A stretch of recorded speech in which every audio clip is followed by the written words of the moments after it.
Imagine a world without books. Not just ebooks or audiobooks, but any books at all. A world where knowledge is a rare treasure, painstakingly copied by hand, and locked away for a privileged few. This was Europe in the early 15th century. A single book could take months, even years, to create, making it as valuable as a house or a farm. Information moved at a crawl, and the vast majority of people lived and died without ever learning to read. But in a workshop in Mainz, Germany, one man was about to change everything. His name was Johannes Gutenberg, and his invention would unleash an information revolution that would reshape our world forever. Before Gutenberg, the written word was controlled by the powerful. Scribes, mostly monks in monasteries, would hunch over desks, meticulously copying texts letter by letter. This process was slow, expensive, and prone to human error. Ideas could be suppressed, history could be rewritten, and access to learning was a gate-kept privilege. The world of the average person was small, limited to their village and the stories passed down through oral tradition. The great works of science, philosophy, and art were confined to the libraries of the wealthy and the clergy. This was the world Gutenberg was born into, but it wasn't the world he would leave behind. Johannes Gutenberg was a goldsmith and craftsman by trade. He understood metals, molds, and presses. This unique combination of skills gave him a revolutionary idea. What if he could create individual letters out of metal, arrange them to form words and pages, and then press them onto paper again and again? This was the concept of movable type. It wasn't an entirely new idea. Systems of printing existed in Asia, but Gutenberg's genius was in perfecting the entire process. He developed a special alloy of lead, tin, and antimony that was durable yet melted at a low temperature. He created a handheld mold for casting perfectly uniform letters.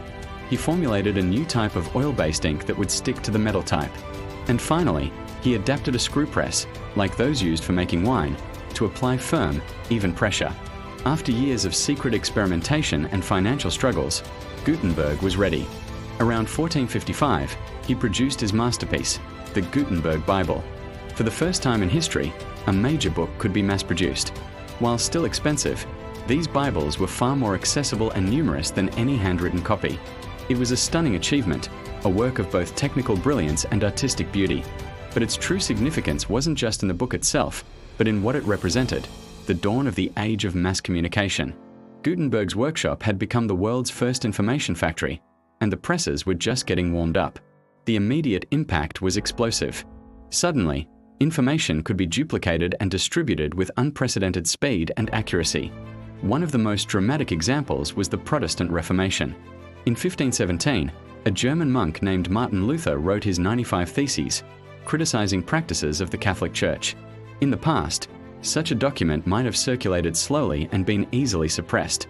But with the printing press, Luther's ideas went viral. Copies were printed and spread across Germany in weeks, and throughout Europe in months. The press gave a powerful voice to a movement for religious reform, breaking the centuries-old monopoly of the established church and plunging Europe into an era of profound change. At the same time, the printing press was fanning the flames of the Renaissance. This cultural rebirth was already underway, but print technology acted as a powerful accelerant. Lost classical texts from ancient Greece and Rome, rediscovered by scholars, were no longer confined to single libraries. They could be printed, shared, and studied by a growing community of thinkers and artists across the continent. New scientific diagrams, anatomical drawings, and mathematical formulas could be reproduced perfectly, eliminating the errors of hand copying that had plagued scholarship for centuries. The press didn't just spread old knowledge, it created a stable foundation upon which new knowledge could be built, debated, and improved. The long-term effects of Gutenberg's invention were even more profound. Over the next few centuries, the cost of books plummeted. For the first time, literacy became a practical and attainable skill for the common person. Schools and universities flourished as textbooks became widely available. This rise in literacy created a more informed populace, capable of engaging with political ideas and demanding greater participation in government. The very idea of a public emerged, a community of individuals connected not by proximity, but by shared information and debate. Newspapers began to appear, reporting on current events and shaping public opinion. The printing press was instrumental in fueling the democratic revolutions that swept across Europe and the Americas. This democratization of knowledge also paved the way for the scientific revolution. Scientists like Copernicus, Galileo, and Newton could now publish their findings for a wide audience of their peers. Their theories could be scrutinized, replicated, and built upon by others. Science transformed from a solitary pursuit into a collaborative, international enterprise. The ability to accurately and widely distribute data, charts, and experimental results was the engine of scientific progress. Without the printing press, it's hard to imagine how modern science could have developed. It allowed humanity to create a cumulative, collective bank of knowledge that grew with each passing generation. So, let's step back. From a single workshop in 15th century Germany came an invention that shattered the old order. The printing press broke the elite's control over information.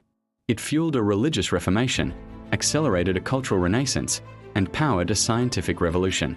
It fostered literacy, enabled the rise of democracy, and fundamentally altered how we learn, how we govern, and how we think about the world and our place in it.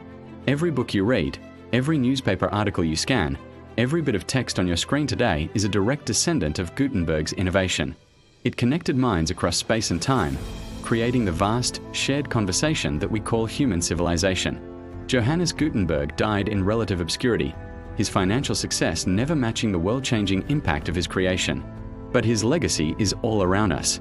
The printing press stands as one of the most significant inventions in history, perhaps second only to the development of language itself.